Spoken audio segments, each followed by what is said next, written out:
টোটোর ধাক্কায় মৃত্যু সাইকেল আরোহীর। ঘটনাকে কেন্দ্র করে চরম উত্তেজনা এলাকায়। ঘটনাস্থলে পুলিশ এলে পুলিশকে ঘিরে ধরে বিক্ষোভ এলাকাবাসীর। বেপরোয়া টোটোর ধাক্কায় নর্দমায় পড়ে মৃত্যু এক দুধ বিক্রেতার সাইকেল আরোহীর। ঘটনাকে কেন্দ্র করে ধুন্ধুমার কাণ্ড দুর্গাপুর থানার ধুনুরা প্লট এলাকায়। পরিস্থিতি সামাল দিতে ঘটনাস্থলে দুর্গাপুর থানার বিশাল পুলিশ বাহিনী। মৃত সাইকেল আরোহী পেশায় দুধ বিক্রেতা, দুর্গাপুরের 15 নম্বর ওয়ার্ডের ধুনুরা প্লটের বাসিন্দা তরুণ অধিকারী, বয়স আনুমানিক 38 বছর। স্থানীয় সূত্রে জানা গিয়েছে, মঙ্গলবার সকালে সাইকেল নিয়ে দুধ বিক্রি করতে বেরিয়েছিলেন মৃত তরুণ অধিকারী। তখনই প্রচন্ড গতিসম্পন্ন অবস্থায় একটি টোটো নিয়ন্ত্রণ হারিয়ে ধাক্কা মারে তাকে। তৎক্ষণাৎ তরুণ সাইকেল নিয়ে নিকাশি নালার ভিতরে পড়ে যায়। তার মাথা ফেটে প্রচন্ড রক্তক্ষরণ হতে থাকে। তড়িঘড়ি স্থানীয় বাসিন্দারা আশঙ্কাজনক অবস্থায় তরুণকে দুর্গাপুর মহকুমা হাসপাতালে নিয়ে গেলে সেখানে কর্তব্যরত চিকিৎসকেরা তাকে মৃত বলে ঘোষণা করেন। এরপরই স্থানীয় বাসিন্দারা ক্ষোভে ফেটে পড়েন। দুর্ঘটনার প্রসঙ্গে স্থানীয় বাসিন্দা বিশাল মাহাতোর অভিযোগ, দুর্গাপুরের বিভিন্ন জায়গায় বেপরোয়াভাবে টোটো চলাচল করে।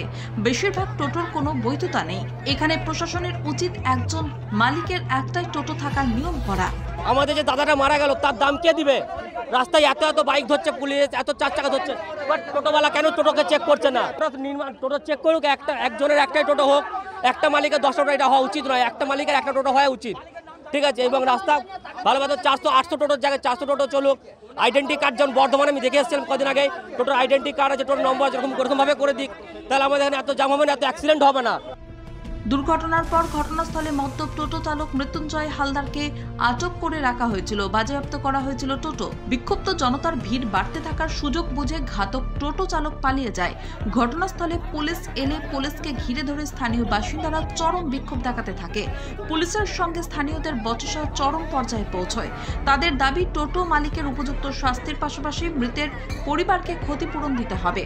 অন্যদিকে মৃত তরুণ অধিকারীর বৌদি সুনিতা অধিকারী জানান, প্রশাসনের কোনো রকম সঠিক দেখভাল নেই। সে কারণে যে পারছে সেই টোটো চালাচ্ছে। অবিলম্বে টোটো চালানোর প্রতি বিশেষভাবে নজরদারি প্রয়োজন।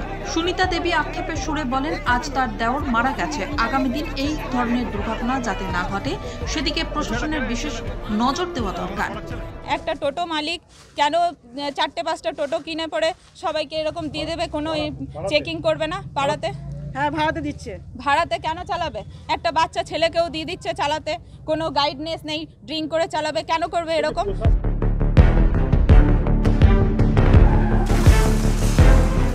টোটোর দৌরাত্মে নাজেহাল দুর্গাপুরবাসী। শহর জুড়ে বেপরোয়াভাবে দাপিয়ে বেড়াচ্ছে টোটো। একজন মালিকের একাধিক টোটো চলছে শহর জুড়ে, যার অধিকাংশের নেই কোনো বৈধ কাগজপত্র। স্থানীয় বাসিন্দা এবং মৃত তরুণের পরিবারের একটাই অভিযোগ, যেখানে শহর জুড়ে রাস্তার মোড়ে মোড়ে মোটর বাইকের হেলমেট সহ বিভিন্ন ধরনের কাগজপত্র চেকিং চলছে, সেখানে দাঁড়িয়ে কিভাবে দুর্গাপুরের রাস্তায় অবৈধভাবে টোটো চলাচল করছে? দুর্গাপুরে বেপরোয়া ও অবৈধভাবে টোটো চলাচলে কেন প্রশাসন এত উদাসীন? প্রতিনিয়ত শহরের বুকে বিভিন্ন স্থানে এই টোটোর দৌরাত্মে দুর্ঘটনা ঘটে চলেছে। স্থানীয় বাসিন্দা সহ পরিবারের সদস্যদের একটাই দাবি, যতদিন না পর্যন্ত এ ব্যাপারে প্রশাসন কোনো রকম পদক্ষেপ গ্রহণ করছে, ততদিন তারা এই এলাকা দিয়ে কোনো রকমের টোটো চলাচল করতে দেবেন না। ক্ষুব্ধ জনতার বিক্ষোভের ফলে বেশ কয়েক ঘন্টা ধুনা প্লটের রাস্তায় যান চলাচল বন্ধ হয়ে যায়। পরবর্তীতে মৃত তরুণ বাবুর পরিবারের সঙ্গে পুলিশের মধ্যস্থতায় বিক্ষোভ উঠে যায়। এখন শহর জুড়ে একটাই প্রশ্ন, আদৌ কি প্রশাসন শহরের বুকে দাপিয়ে বেড়ানো অবৈধ টোটো চলাচলের উপর কোনো রকম নিষেধাজ্ঞা আনবে, নাকি আবারও টোটোর দৌরাত্মে প্রাণ হারাবে সাধারণ মানুষ? Samarendra Das, LCW India, Durgapur.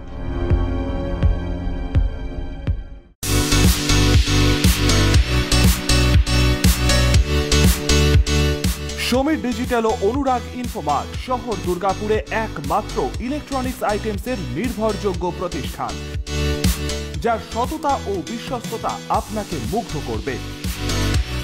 একই ছাদের তলায় আপনারা পেয়ে যাবেন Samsung, Oppo, Vivo, Realme, Redmi সহ বিভিন্ন ব্র্যান্ডেড কোম্পানির ফোন। এছাড়াও টিভি, ওয়াশিং মেশিন, ফ্রিজ সহ বিভিন্ন ব্র্যান্ডেড কোম্পানির ইলেকট্রনিক্স আইটেম। প্রতিটি কেনাকাটার উপর থাকছে আকর্ষণীয় সব অফার। 0 ডাউন পেমেন্টে ক্যাশব্যাকের সুবিধে সহ থাকছে সারা বছর জিনিস কেনার সুবিধে।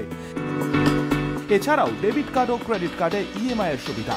শুধু ব্যবসায়ী নয়, লভ্যাংশের একটি অংশ তারা ব্যয় করে থাকেন সামাজিক কাজে। তাই দেরি না করে আপনার পছন্দের ইলেকট্রনিক্স আইটেম কিনতে আজই আসুন সমীর ডিজিটালস ও অনুরাগ ইনফোমার্টে। প্রোডাক্ট কিনুন আর সামাজিক কাজে হাত বাড়িয়ে দিন। আমাদের শাখা ভিড়িঙ্গি টিএন হাই স্কুলের বিপরীতে ডিএসবি মেইন হসপিটালের সন্নিকটে, দুর্গাপুর স্টেশন বাজার, দুর্গাপুর ট্রান্সপোর্টের বিপরীতে এবং অন্ডাল মোড়। যোগাযোগ নাম্বার 9614061558, 9332543650 এবং 9002190082।